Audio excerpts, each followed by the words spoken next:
Une nouvelle inattendue d'Émile Zola. La mort d'Olivier Bécaille. Chapitre 1. C'est un samedi à 6 heures du matin que je suis mort, après 3 jours de maladie. Ma pauvre femme fouillait depuis un instant dans la malle où elle cherchait du linge, lorsqu'elle s'est relevée et qu'elle m'a vu rigide, les yeux ouverts, sans un souffle. Elle est accourue, croyant à un évanouissement, me touchant les mains, se penchant sur mon visage. Puis la terreur l'a prise, et affolée, elle a bégayé, en éclatant en larmes. Mon Dieu, il est mort. J'entendais tout, mais les sons affaiblis semblaient venir de très loin. Seul mon œil gauche percevait encore une lueur confuse, une lumière blanchâtre où les objets se fondaient. L'œil droit se trouvait complètement paralysé. C'était une syncope de mon être entier, comme un coup de foudre qui m'avait anéanti. Ma volonté était morte. Plus une fibre de ma chair ne m'obéissait. Et dans ce néant, au-dessus de mes membres inertes, la pensée seule demeurait, lente et paresseuse, mais d'une netteté parfaite. Ma pauvre Marguerite pleurait, tombée à genoux devant le lit, répétant d'une voix déchirée. Il est mort, mon Dieu, il est mort. Était-ce donc la mort, ce singulier état de torpeur, cette chair frappée d'immobilité, tandis que l'intelligence fonctionnait toujours? Était-ce mon âme qui s'attardait ainsi dans mon crâne, avant de prendre son envol? Depuis mon enfance, j'étais sujet à des crises nerveuses. 2 fois, tout jeune, des fièvres aiguës avaient failli m'emporter. Puis, autour de moi, on s'était habitué à me voir maladif. Et moi-même, j'avais défendu à Marguerite d'aller chercher un médecin. Lorsque je m'étais couché le matin de notre arrivée à Paris, dans cet hôtel meublé de la rue Dauphine, un peu de repos suffirait. C'était la fatigue du voyage qui me courbaturait ainsi. Pourtant, je me sentais plein d'une angoisse affreuse.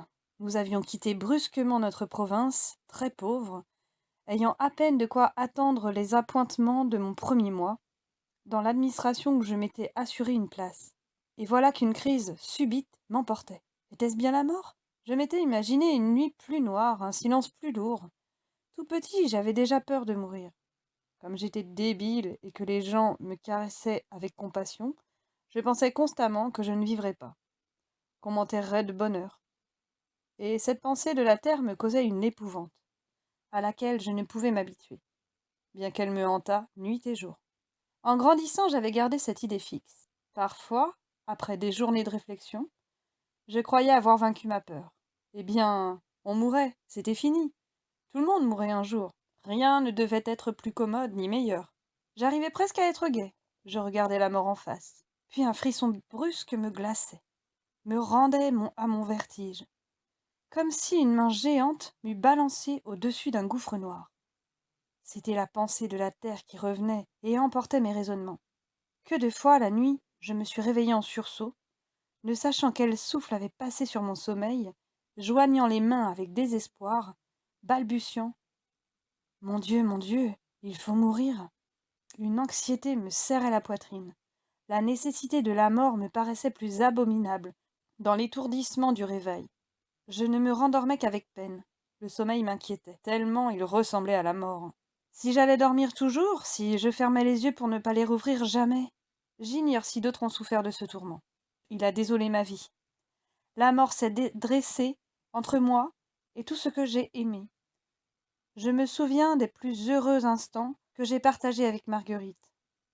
Dans les premiers mois de notre mariage, lorsqu'elle dormait la nuit à mon côté, lorsque je songeais à elle en faisant des rêves d'avenir, sans cesse, l'attente d'une séparation fatale gâtait mes joies, détruisait mes espoirs. Il faudrait nous quitter. Peut-être demain, peut-être dans 1 heure. Un immense découragement me prenait. Je me demandais à quoi bon le bonheur d'être ensemble, puisqu'il devait aboutir à un déchirement si cruel. Alors mon imagination se plaisait dans le deuil. Qui partirait le premier? Elle ou moi? Et l'une ou l'autre alternative m'attendrissait aux larmes, en déroulant le tableau de nos vies brisées. Aux meilleures époques de mon existence, j'ai eu ainsi des mélancolies soudaines que personne ne comprenait. Lorsqu'il m'arrivait une bonne chance, on s'étonnait de me voir sombre. C'était que tout d'un coup, l'idée de mon néant avait traversé ma joie. Le terrible « à quoi bon ?» sonnait comme un glas à mes oreilles. Mais le pis de ce tourment, c'est qu'on l'endure dans une honte secrète. On n'ose dire son mal à personne. Souvent, le mari et la femme, couchés côte à côte, doivent frissonner du même frisson quand la lumière est éteinte. Et ni l'un ni l'autre ne parlent, car on ne parle pas de la mort, pas plus qu'on ne prononce certains mots obscènes. On a peur d'elle, jusqu'à ne point la nommer, on la cache comme on cache son sexe. Je réfléchissais à ces choses, pendant que ma chère Marguerite continuait à sangloter. Cela me faisait grand-peine de ne savoir comment calmer son chagrin, en lui disant que je ne souffrais pas. Si la mort n'était que cet évanouissement de la chair, en vérité j'avais eu tort de tant la redouter.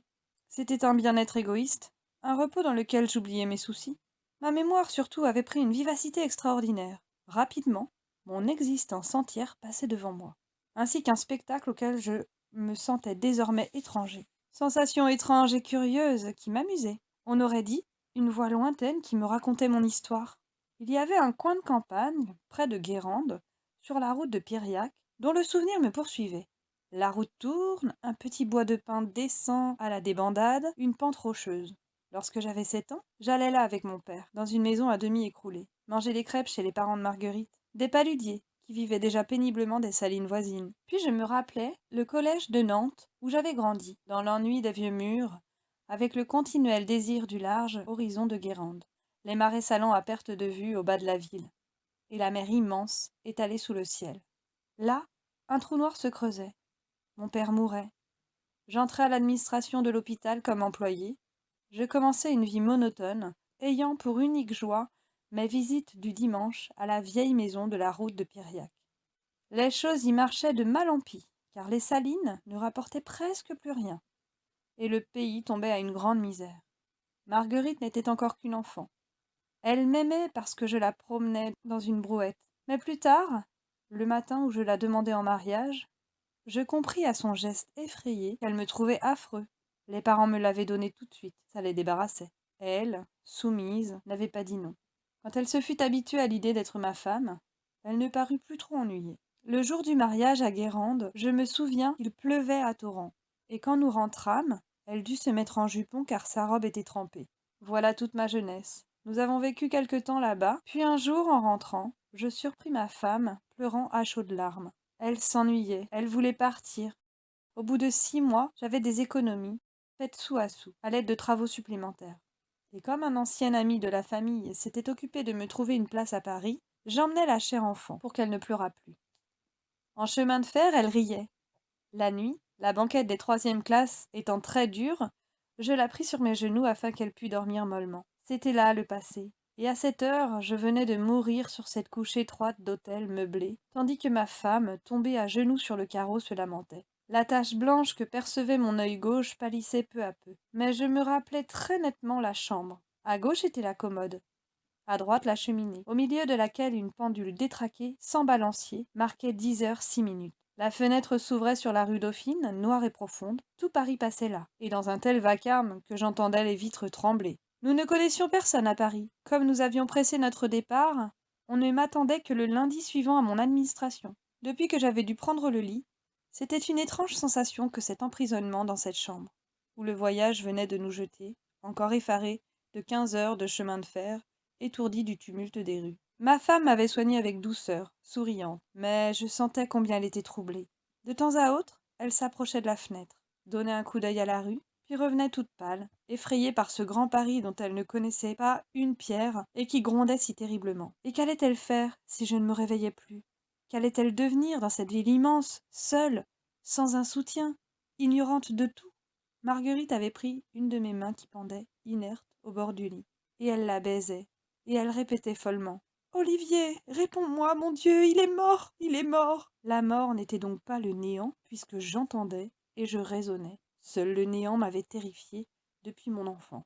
Je ne m'imaginais pas la disparition de mon être, la suppression totale de ce que j'étais, et cela pour toujours, pendant des siècles et des siècles encore, sans que jamais mon existence pût recommencer.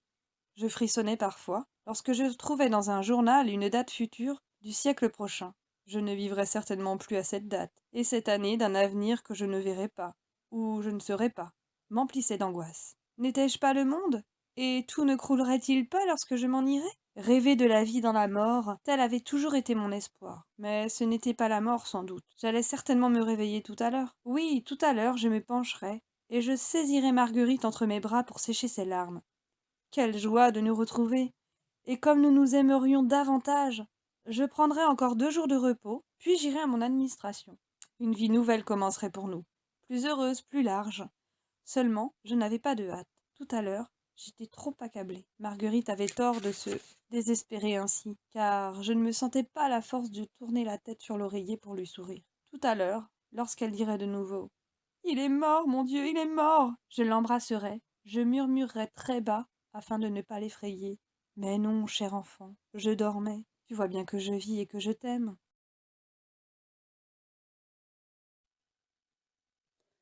Au cri que Marguerite poussait, la porte a été brusquement ouverte et une voix s'est écriée. Qu'y a-t-il donc, ma voisine? Encore une crise, n'est-ce pas? J'ai reconnu la voix. C'était celle d'une vieille femme, madame Gabin, qui demeurait sur le même palier que nous. Elle s'était montrée très obligeante dès notre arrivée, émue par notre position. Tout de suite, elle nous avait raconté son histoire. Un propriétaire intraitable lui avait vendu ses meubles l'hiver dernier, et depuis ce temps, elle logeait à l'hôtel avec sa fille Adèle, une gamine de 10 ans. Toutes deux découpaient des abat-jours. C'était au plus si elle gagnait 4 sous à cette besogne. Mon Dieu, est-ce que c'est fini? Demanda-t-elle, en baissant la voix. Je compris qu'elle s'approchait. Elle me regardait, me toucha, puis elle reprit avec pitié. Ma pauvre petite, ma pauvre petite.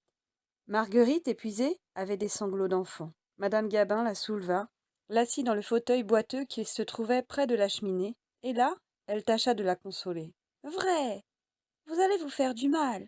Ce n'est pas parce que votre mari est parti que vous devez vous crever de désespoir. Bien sûr, quand j'ai perdu Gabin, j'étais pareil à vous. Je suis restée 3 jours sans pouvoir avaler gros, comme ça, de nourriture. Mais ça ne m'a avancé à rien, au contraire. Ça m'a enfoncé davantage. Voyons, pour l'amour de Dieu, soyez raisonnable. Peu à peu, Marguerite se tut. Elle était à bout de force, et de temps à autre, une crise de larmes la secouait encore. Pendant ce temps, la vieille femme prenait possession de la chambre avec une autorité bourrue. Ne vous occupez de rien, répéta-t-elle. Justement, Dédé est allé reporter l'ouvrage, puis, entre voisins, il faut bien s'entraider. Dites donc, vos malles ne sont pas encore complètement défaites, mais il y a du linge dans la commode, n'est-ce pas? Je l'entendis ouvrir la commode. Elle dut prendre une serviette qu'elle vint étendre sur la table de nuit. Ensuite, elle frotta une allumette, ce qui me fit penser qu'elle allumait près de moi une des bougies de la cheminée en guise de cierge. Je suivais chacun de ses mouvements dans la chambre. Je me rendais compte de ses moindres actions. Ce pauvre monsieur, murmura-t-elle. Heureusement que je vous ai entendu crier, ma chère. Et tout d'un coup, la lueur vague que je voyais encore de mon œil gauche disparut. Madame Gabin venait de me fermer les yeux. Je n'avais pas eu la sensation de son doigt sur ma paupière. Quand j'eus compris, un léger froid commença à me glacer. Mais la porte s'était ouverte. Dédé, la gamine de 10 ans, entrait en criant de sa voix flûtée. Maman, maman! Ah, je savais bien que tu étais ici. Tiens, voilà ton compte. 3 francs, 4 sous. J'ai rapporté 20 douzaines d'abat-jours. Chut, chut! Tais-toi donc, répétait vainement la mère. Comme la petite continuait, elle lui montra le lit. Dédé s'arrêta, et je la sentis inquiète, reculant vers la porte. Est-ce que le monsieur dort? Demanda-t-elle très bas. Oui, va-t'en jouer, répondit madame Gabin.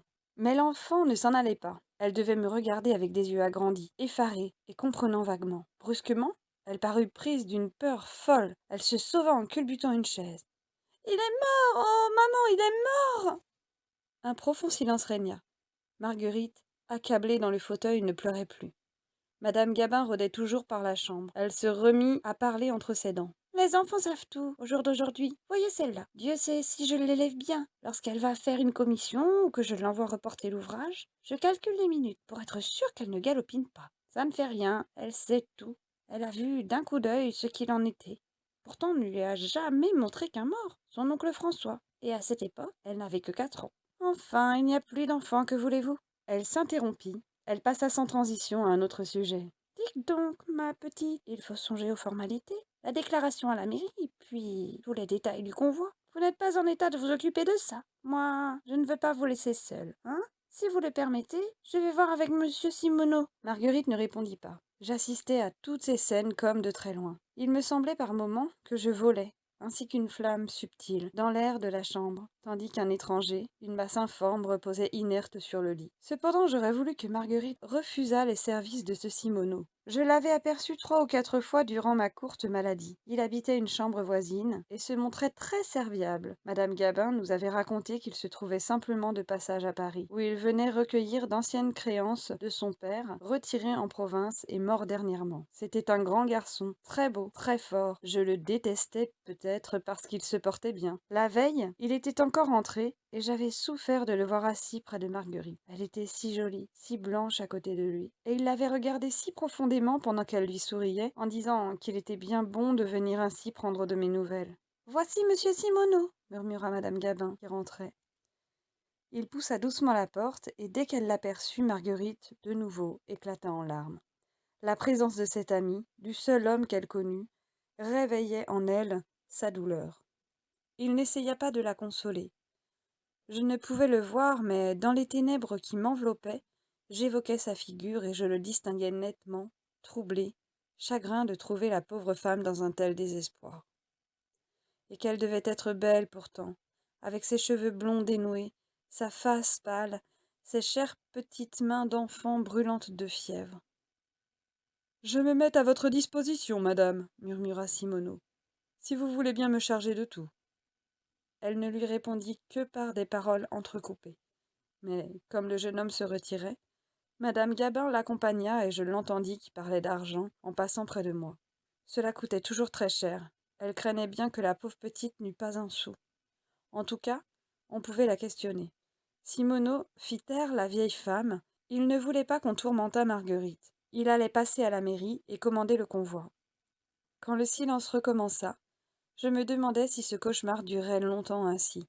Je vivais puisque je percevais les moindres faits extérieurs, et je commençais à me rendre un compte exact de mon état. Il devait s'agir d'un de ces cas de catalepsie dont j'avais entendu parler. Déjà, quand j'étais enfant, à l'époque de ma grande maladie nerveuse, j'avais eu des syncopes de plusieurs heures.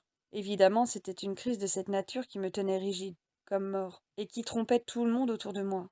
Mais le cœur allait reprendre ses battements. Le sang circulerait de nouveau dans la détente des muscles, et je m'éveillerais et je consolerais Marguerite. En raisonnant ainsi, je m'exhortais à la patience. Les heures passaient. Madame Gabin avait apporté son déjeuner. Marguerite refusait toute nourriture. Puis l'après-midi s'écoula. Par la fenêtre laissée ouverte montaient les bruits de la rue Dauphine. Un léger tintement du cuivre du chandelier sur le marbre de la table de nuit. Il me sembla qu'on venait de changer la bougie. Enfin, Simoneau réapparut. « Eh bien ?» lui demanda à demi-voix la vieille femme. « Tout est réglé, » répondit-il. « Le convoi est pour demain 11 heures. Ne vous inquiétez de rien. Et ne parlez pas de ces choses devant cette pauvre femme. » Madame Gabin reprit quand même. « Le médecin des morts n'est pas venu encore. » Simoneau alla s'asseoir près de Marguerite, l'encouragea et se tut. Le convoi était pour le lendemain 11 heures. Cette parole retentissait dans mon crâne comme un glas. Et ce médecin qui ne venait point, ce médecin des morts, comme le nommait madame Gabin, lui verrait bien tout de suite que j'étais simplement en léthargie. Il ferait le nécessaire, il saurait m'éveiller. Je l'attendais dans une impatience affreuse. Cependant la journée s'écoula. Madame Gabin, pour ne pas perdre son temps, avait fini par apporter ses abat-jours. Après en avoir demandé la permission à Marguerite, elle fit venir Dédé, parce que, disait-elle, elle n'aimait guère laisser les enfants longtemps seuls. « Allons, entre !» murmura-t-elle en amenant la petite. « Et ne fais pas la bête, ne regarde pas de ce côté. Oh, tu auras affaire à moi !» Elle lui défendait de me regarder. Elle trouvait cela plus convenable. Dédé, sûrement, glissait des coups d'œil de temps à autre, car j'entendais sa mère lui allonger des claques sur les bras. Elle lui répétait furieusement. « Travaille ou je te fais sortir. Et cette nuit, le monsieur ira te tirer les pieds. » Toutes deux, la mère et la fille, s'étaient installées devant notre table. Le bruit de leurs ciseaux découpant les abat-jours me parvenait distinctement. Cela, très délicat, demandait sans doute un découpage compliqué, car elles n'allaient pas vite. Je les comptais un à un pour combattre mon angoisse croissante, et dans la chambre, il n'y avait que le petit bruit des ciseaux. Marguerite, vaincue par la fatigue, devait s'être assoupie. À 2 reprises, Simoneau se leva. L'idée abominable qu'il profitait du sommeil de Marguerite pour effleurer des lèvres ses cheveux me torturait. Je ne connaissais pas cet homme, et je sentais qu'il aimait ma femme. Un rire de la petite Dédé acheva de m'irriter. « Pourquoi ris-tu, imbécile ?» lui demanda sa mère. « Je vais te mettre sur le carré. Voyons, réponds. Qu'est-ce qui te fait rire ?»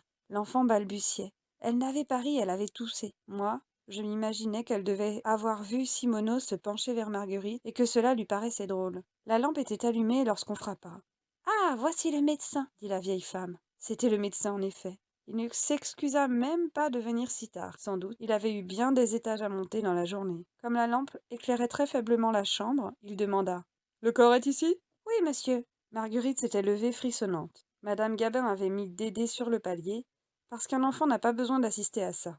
Et elle s'efforça d'entraîner ma femme vers la fenêtre afin de lui épargner un tel spectacle. Pourtant, le médecin venait de s'approcher d'un pas rapide. Je le devinais fatigué, pressé, impatienté. M'avait-il touché la main ? Avait-il posé la sienne sur mon cœur ? Je ne saurais le dire, mais il me sembla qu'il s'était simplement penché d'un air indifférent. « Voulez-vous que je prenne la lampe pour vous éclairer ?» offrit Simonon avec obligeance. « Non, inutile, dit le médecin tranquille. »« Comment inutile ? Cet homme avait ma vie entre les mains, et il jugeait inutile de procéder à un examen attentif ? Mais je n'étais pas mort. J'aurais voulu crier que je n'étais pas mort. »« À quelle heure est-il mort ? » reprit-il. « À 6 heures du matin, répondit Simoneau. Une furieuse révolte montait en moi, dans les liens terribles qui me liaient. Oh, ne pouvoir parler, ne pouvoir remuer un membre. Le médecin ajouta : « Ce temps lourd est mauvais. Rien n'est fatigant comme ces premières journées de printemps. » Et il s'éloigna. C'était ma vie qui s'en allait. Des cris, des larmes, des injures m'étouffaient, déchiraient ma gorge convulsée, où ne passait plus un souffle. Ah, le misérable dont l'habitude professionnelle avait fait une machine, et qui venait au lit des morts avec l'idée d'une simple formalité à remplir. Il ne savait donc rien, cet homme. Toute sa science était donc menteuse, puisqu'il ne pouvait d'un coup d'œil distinguer la vie de la mort. Et il s'en allait. Et il s'en allait. « Bonsoir, monsieur, dit Simoneau. » Il y eut un silence. Le médecin devait s'incliner devant Marguerite, qui était revenue. Pendant que madame Gabin fermait la fenêtre, puis il sortit de la chambre, j'entendis ses pas qui descendaient l'escalier. Allons, c'était fini, j'étais condamnée. Mon dernier espoir disparaissait avec cet homme. Si je ne m'éveillais pas avant le lendemain 11 heures, on m'enterrerait vivant. Et cette pensée était si effroyable que je perdis conscience de ce qui m'entourait. Ce fut comme un évanouissement dans la mort elle-même. Le dernier bruit qui me frappa fut le petit bruit des ciseaux de madame Gabin et de Dédé. La veillée funéraire commençait. Personne ne parlait plus. Marguerite avait refusé de dormir dans la chambre de la voisine. Elle était là, couchée à demi au fond du fauteuil, avec son beau visage pâle, ses yeux clos dont les cils restaient trempés de larmes, tandis que, silencieux dans l'ombre, assis devant elle, Simoneau la regardait.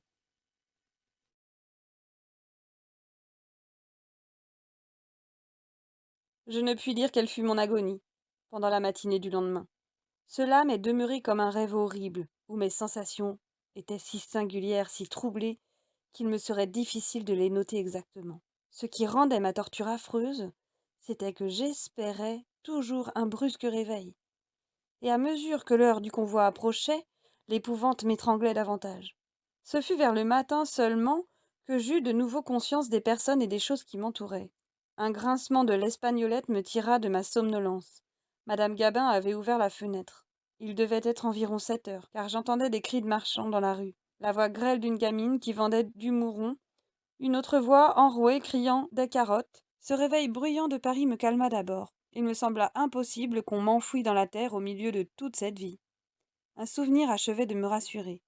Je me rappelais avoir vu un cas pareil au mien, lorsque j'étais employée à l'hôpital de Guérande. Un homme y avait ainsi dormi pendant 28 heures. Son sommeil était même si profond que les médecins hésitaient à se prononcer.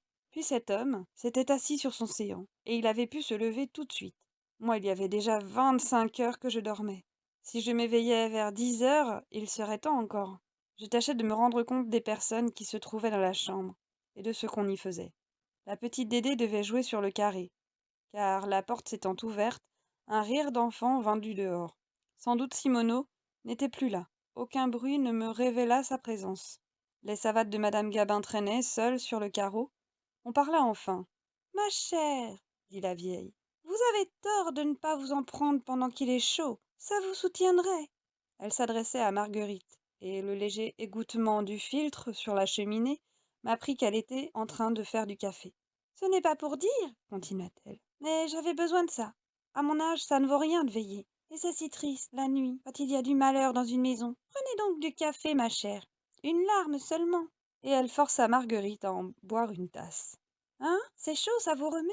Il vous faut des forces pour aller jusqu'au bout de la journée. Maintenant, si vous étiez bien sage, vous passeriez dans ma chambre et vous attendriez là.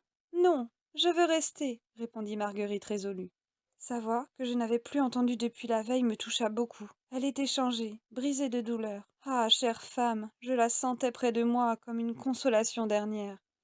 Je savais qu'elle ne me quittait pas des yeux, qu'elle me pleurait de toutes les larmes de son cœur. Mais les minutes passaient. Il y eut à la porte un bruit que je ne m'expliquais pas d'abord. On aurait dit l'emménagement d'un meuble qui se heurtait contre les murs de l'escalier trop étroit. Puis je compris, en entendant de nouveau les larmes de Marguerite. C'était la bière. Vous venez trop tôt, dit madame Gabin d'un air de mauvaise humeur. Posez ça derrière le lit. Quelle heure était-il donc? 9 heures peut-être? Ainsi cette bière était déjà là, et je la voyais dans la nuit épaisse, toute neuve, avec ses planches, à peine rabotées. Mon Dieu, est-ce que tout allait finir? Est-ce qu'on m'emportait dans cette boîte que je sentais à mes pieds? J'eus pourtant une suprême joie. Marguerite, malgré sa faiblesse, voulut me donner les derniers soins.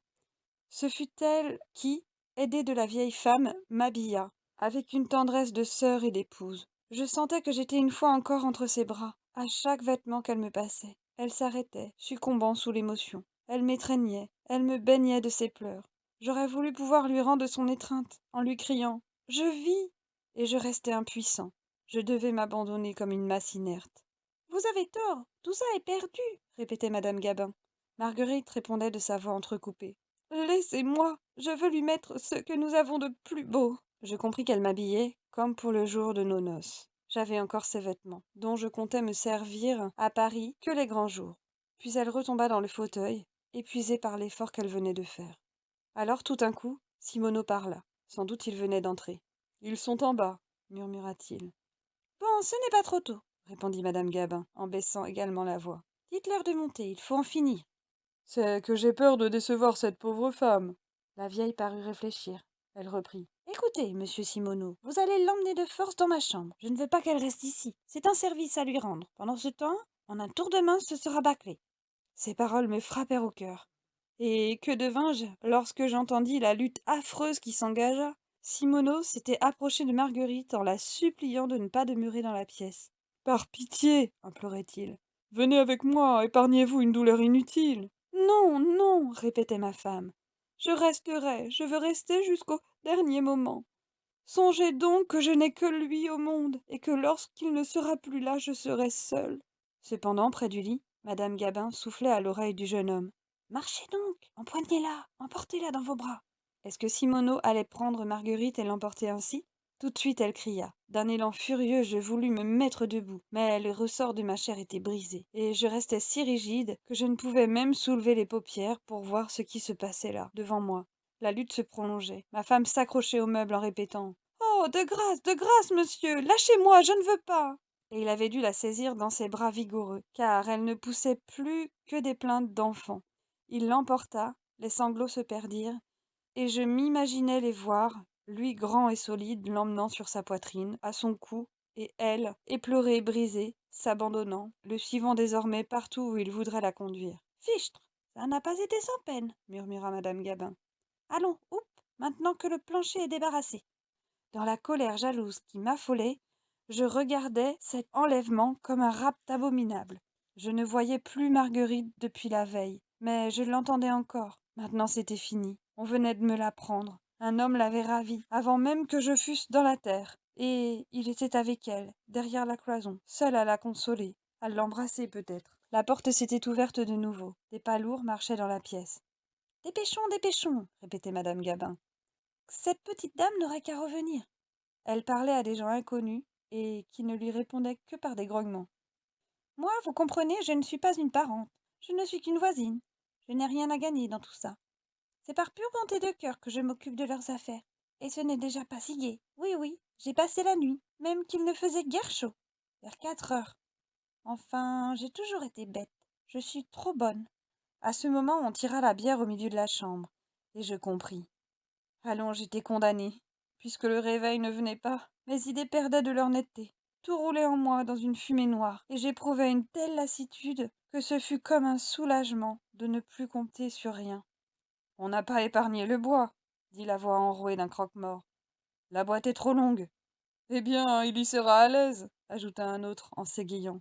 Je n'étais pas lourd, et ils s'en félicitaient, car ils avaient 3 étages à descendre. Comme ils m'empoignaient par les épaules et par les pieds, madame Gabin, tout d'un coup, se fâcha. Sacrée gamine, cria-t-elle. Il faut qu'elle mette son nez partout. Attends, je vais te faire regarder par les fentes. C'était Dédé, qui entrebâillait la porte et passait sa tête ébouriffée. Elle voulait voir mettre le monsieur dans la boîte. 2 claques vigoureuses retentirent, suivies d'une explosion de sanglots. Et quand la mère fut rentrée, elle causa de sa fille avec les hommes qui m'arrangeaient dans la bière. Elle a 10 ans. C'est un bon sujet, mais elle est curieuse. Je ne la bats pas tous les jours. Seulement, il faut qu'elle obéisse.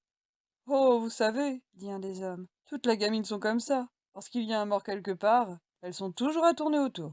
J'étais allongée commodément, et j'aurais pu croire que je me trouvais encore sur le lit, sans une gêne dans mon bras gauche, qui était un peu serré contre une planche. Ainsi qu'il le disait, je tenais très bien là-dedans, grâce à ma petite taille.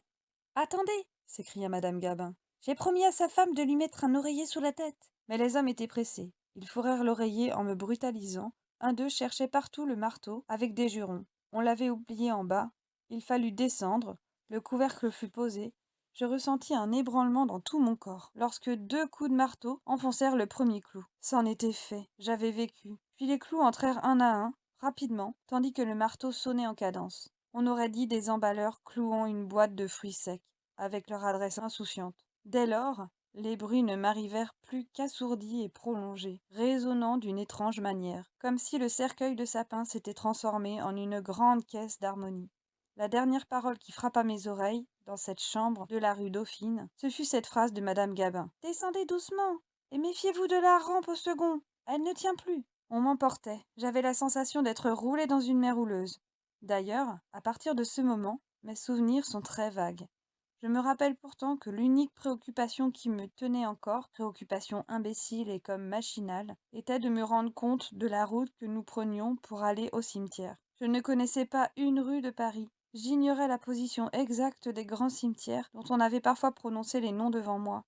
Et cela ne m'empêchait pas de concentrer les derniers efforts de mon intelligence afin de deviner si nous tournions à droite ou à gauche. Le corbillard me cahotait sur les pavés. Autour de moi, le roulement des voitures, le piétinement des passants faisaient une clameur confuse que développait la sonorité du cercueil. D'abord, je suivis l'itinéraire avec assez de netteté. Puis il y eut une station, on me promena, et je compris que nous étions à l'église. Mais quand le corbillard s'ébranla de nouveau, je perdis toute conscience des lieux que nous traversions. Une volée de cloches m'avertit que nous passions près d'une église. Un roulement plus doux et continu me fit croire que nous longions une promenade. J'étais comme un condamné mené au lieu du supplice, hébété, attendant le coup suprême qui ne venait pas. On s'arrêta, on me tira du corbillard, et ce fut bâclé tout de suite. Les bruits avaient cessé. Je sentais que j'étais dans un lieu désert, sous des arbres, avec le large ciel sur ma tête. Sans doute quelques personnes suivaient le convoi, les locataires de l'hôtel, Simoneau et d'autres, car des chuchotements arrivaient jusqu'à moi. Il y eut une psalmodie, un prêtre balbutiait du latin. On piétina 2 minutes, puis brusquement, je sentis que je m'enfonçais, tandis que des cordes frottaient comme des archets contre les angles du cercueil, qui rendaient un son de contrebasse fêlée. C'était la fin. Un choc terrible, pareil au retentissement d'un coup de canon, éclata un peu à gauche de ma tête. Un second choc se produisit à mes pieds. Un autre, plus violent encore, me tomba sur le ventre si sonore que je crus la bière fendue en deux, et je m'évanouis. Combien de temps restai-je ainsi? Je ne saurais le dire. Une éternité et une seconde ont la même durée dans le néant. Je n'étais plus. Peu à peu, confusément, la conscience d'être me revint. Je dormais toujours, mais je me mis à rêver. Un cauchemar se détacha du fond noir qui barrait mon horizon. Et ce rêve que je faisais était une imagination étrange, qui m'avait souvent tourmenté autrefois, les yeux ouverts, lorsque, avec ma nature prédisposée aux inventions horribles, je goûtais l'atroce plaisir de me créer des catastrophes. Je m'imaginais donc que ma femme m'attendait quelque part, à Guérande, je crois, et que j'avais pris le chemin de fer pour aller la rejoindre. Comme le train passait sous un tunnel, tout à coup, un effroyable bruit roulait avec un fracas de tonnerre. C'était un double écroulement qui venait de se produire. Notre train n'avait pas reçu une pierre, les wagons restaient intacts, seulement, aux 2 bouts du tunnel, devant et derrière nous, la voûte s'était effondrée, et nous nous trouvions ainsi au centre d'une montagne, murée par des blocs de rochers. Alors commençait une longue et affreuse agonie. Aucun espoir de secours. Il fallait un mois pour déblayer le tunnel. Encore ce travail demandait-il des précautions infinies, des machines puissantes. Nous étions prisonniers dans une sorte de cave sans issue. Notre mort à tous n'était plus qu'une question d'heure. Souvent, je le répète, mon imagination avait travaillé sur cette donnée terrible. Je variais le drame à l'infini. J'avais pour acteurs des hommes, des femmes, des enfants, plus de 100 personnes, toute une foule qui me fournissait sans cesse de nouveaux épisodes. Il se trouvait bien quelques provisions dans le train, mais la nourriture manquait vite, et sans aller jusqu'à se manger entre eux, les misérables affamés se disputaient forcément le dernier morceau de pain. C'était un vieillard qu'on repoussait à coups de poing et qui agonisait. C'était une mère qui se battait comme une louve pour défendre les 3 ou 4 bouchées réservées à son enfant. Dans mon wagon, 2 jeunes mariés râlaient au bras l'un de l'autre, et ils n'espéraient plus, ils ne bougeaient plus. D'ailleurs, la voie était libre, les gens descendaient, rôdaient le long du train, comme des bêtes lâchées, en quête d'une proie. Toutes les classes se mêlaient. Un homme très riche, un haut fonctionnaire, disait-on, pleurait au cou d'un ouvrier en le tutoyant. Dès les premières heures, les lampes s'étaient épuisées. Les feux de la locomotive avaient fini par s'éteindre. Quand on passait d'un wagon à l'autre, on tâtait les roues de la main pour ne pas se cogner, et l'on arrivait ainsi à la locomotive, que l'on reconnaissait à sa bielle froide, à ses énormes flancs endormis. Force inutile, muette et immobile dans l'ombre. Rien n'était plus effrayant que ce train, ainsi muré tout entier sous terre, comme enterré vivant avec ses voyageurs qui mouraient un à un. Je me complaisais, je descendais dans l'horreur des moindres détails. Des hurlements traversaient les ténèbres. Tout à coup, un voisin qu'on ne savait pas là, qu'on ne voyait pas, s'abattait contre votre épaule. Mais cette fois, ce dont je souffrais surtout, c'était du froid et du manque d'air. Jamais je n'avais eu si froid. Un manteau de neige me tombait sur les épaules. Une humidité lourde pleuvait sur mon crâne. Et j'étouffais avec cela. Il me semblait que la voûte de roche croulait sur ma poitrine, que toute la montagne pesait et m'écrasait. Cependant, un cri de délivrance avait retenti. Depuis longtemps, nous nous imaginions entendre au loin un bruit sourd, et nous nous bercions de l'espoir qu'on travaillait près de nous. Le salut n'arrivait point de là pourtant. Un de nous venait de découvrir un puits dans le tunnel, et nous courions tous, nous allions voir ce puits d'air, en haut duquel on apercevait une tache bleue, grande comme un pain à cacheter. Oh, quelle joie, cette tache bleue! C'était le ciel! Nous nous grandissions vers elle pour respirer. Nous distinguions nettement des points noirs qui s'agitaient, sans doute des ouvriers en train d'établir un treuil afin d'opérer notre sauvetage. Une clameur furieuse Sauvez, sauvez sortait de toutes les bouches, tandis que des bras tremblants se levaient vers la petite tache d'un bleu pâle. Ce fut la violence de cette clameur qui m'éveilla. Où étais-je? Encore dans le tunnel, sans doute. Je me trouvais couché de tout mon long, et je sentais, à droite et à gauche, de dures parois qui me serraient les flancs. Je voulus me lever, mais je me cognai violemment le crâne. Le roc m'enveloppait donc de toutes parts, et la tache bleue avait disparu. Le ciel n'était plus là, même lointain. J'étouffais toujours, je claquais des dents pris d'un frisson. Brusquement je me souvins. Une horreur souleva mes cheveux. Je sentis l'affreuse vérité couler en moi, des pieds à la tête, comme une glace. Étais-je sorti enfin de cette syncope qui m'avait frappé pendant de longues heures d'une rigidité de cadavre? Oui, je remuais, je promenais les mains le long des planches du cercueil. Une dernière épreuve me restait à faire. J'ouvris la bouche, je parlais, appelant Marguerite instinctivement. Mais j'avais hurlé et ma voix, dans cette boîte de sapin, avait pris un son rauque si effrayant que je m'épouvantais moi-même. Mon Dieu, c'était donc vrai. Je pouvais marcher, crier, que je vivais, et ma voix ne serait pas entendue. J'étais enfermé, écrasé sous la terre. Je fis un effort suprême pour me calmer et réfléchir. N'y avait-il aucun moyen de sortir de là? Mon rêve recommençait. Je n'avais pas encore le cerveau bien solide. Je mêlais l'imagination du puits d'air et de cette tache de ciel avec la réalité de la fosse où je suffoquais. Les yeux démesurément ouverts, je regardais les ténèbres. Peut-être apercevrais-je un trou, une fente, une goutte de lumière, mais des étincelles de feu passaient seules dans la nuit. Des clartés rouges s'élargissaient et s'évanouissaient. Rien, un gouffre noir insondable. Puis, la lucidité me revenait. J'écartai ce cauchemar imbécile. Il me fallait toute ma tête si je voulais tenter le salut. D'abord, le grand danger me parut être dans l'étouffement qui augmentait. Sans doute, j'avais pu rester si longtemps privé d'air grâce à la syncope qui suspendait en moi les fonctions de l'existence. Mais maintenant que mon cœur battait, que mes poumons soufflaient, j'allais mourir d'asphyxie si je ne me dégageais pas au plus tôt. Je souffrais également du froid, et je craignais de me laisser envahir par cet engourdissement mortel des hommes qui tombent dans la neige pour ne plus se relever. Tout en me répétant qu'il me fallait du calme, je sentais des bouffées de folie monter à mon crâne. Alors je m'exhortais, essayant de me rappeler ce que je savais sur la façon dont on enterre. Sans doute j'étais dans une concession de 5 ans. Cela m'ôtait un espoir, car j'avais remarqué autrefois à Nantes que les tranchées de la fosse commune laissaient passer, dans leur remblaiement continu, les pieds des dernières bières enfouies.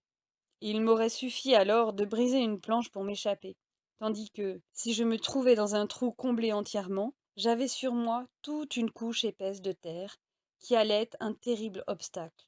N'avais-je pas entendu dire qu'à Paris, on enterrait à 6 pieds de profondeur? Comment percer cette masse énorme? Si même je parvenais à fendre le couvercle, la terre n'allait-elle pas entrer, glisser comme un sable fin, m'emplir les yeux et la bouche? Et ce serait encore la mort, une mort abominable, une noyade dans la boue. Cependant, je tâtais soigneusement autour de moi. La bière était grande. Je remuais les bras avec facilité. Dans le couvercle, je ne sentis aucune fente. À droite et à gauche, les planches étaient mal rabotées, mais résistantes et solides.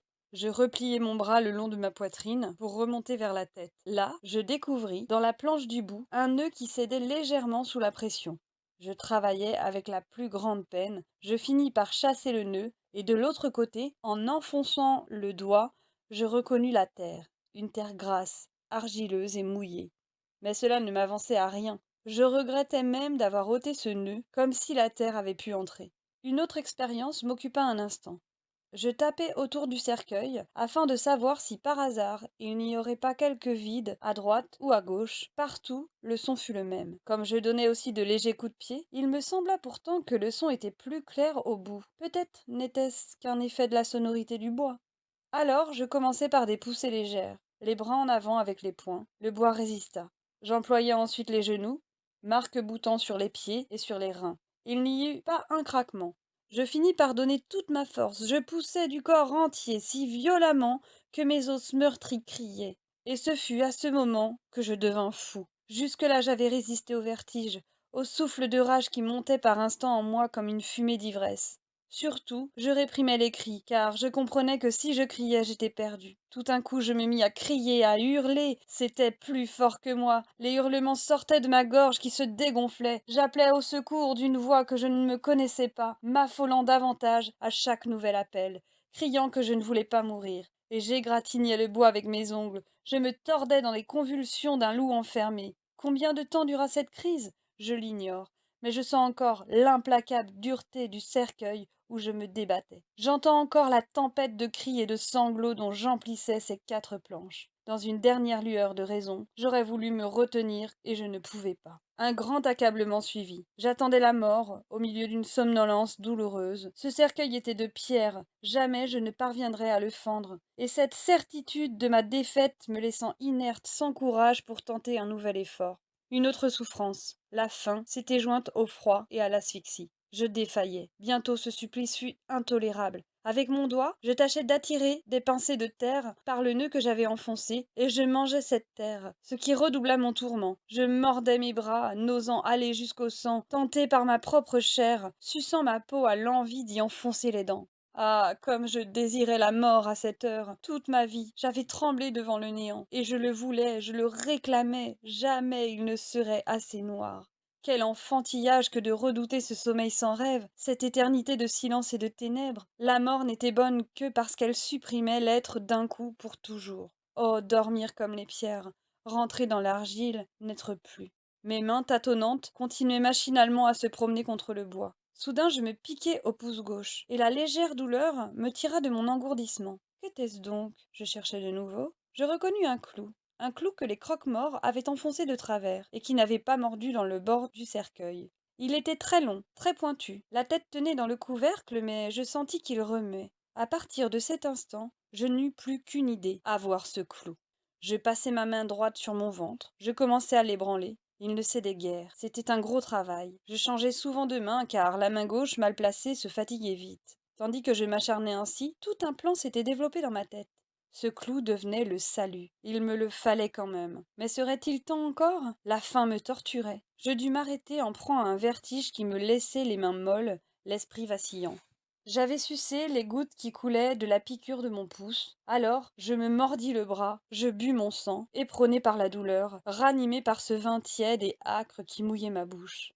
Et je me remis au clou des 2 mains. Je réussis à l'arracher. Dès ce moment, je crus au succès. Mon plan était simple. J'enfonçais la pointe du clou dans le couvercle et je traçais une ligne droite, la plus longue possible, où je promenais le clou, de façon à pratiquer une entaille. Mes mains se roidissaient. Je m'entêtais furieusement. Quand je pensais avoir assez entamé le bois, j'eus l'idée de me retourner et de me mettre sur le ventre, puis, en me soulevant sur les genoux et les coudes, de pousser les reins. Mais si le couvercle craqua, il ne se fendit pas encore. L'entaille n'était pas assez profonde. Je dus me replacer sur le dos et reprendre la besogne, ce qui me coûta beaucoup de peine. Enfin, je tentai un nouvel effort, et cette fois, le couvercle se brisa d'un bout à l'autre. Certes, je n'étais pas sauvée, mais l'espérance m'inonda le cœur. J'avais cessé de pousser, je ne bougeais plus, de peur de déterminer quelque éboulement qui m'aurait enseveli. Mon projet était de me servir du couvercle comme un abri, tandis que je tâcherais de pratiquer une sorte de puits dans l'argile.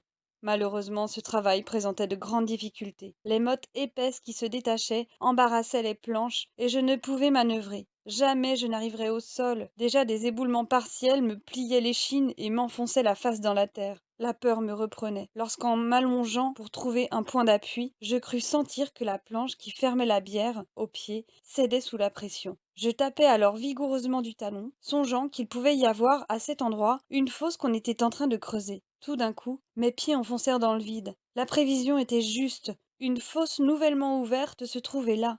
Je n'eus qu'une mince cloison de terre à trouer pour rouler dans cette fosse. Grand Dieu, j'étais sauvée. Un instant, je restais sur le dos, les yeux en l'air au fond du trou. Il faisait nuit. Au ciel, les étoiles luisaient dans un bleuissement de velours. Par moments, un vent qui se levait m'apportait une tiédeur de printemps, une odeur d'arbre. Grand Dieu, j'étais sauvée, je respirais, j'avais chaud et je pleurais, et je balbutiais, les mains dévotement tendues vers l'espace. Oh, que c'était bon de vivre!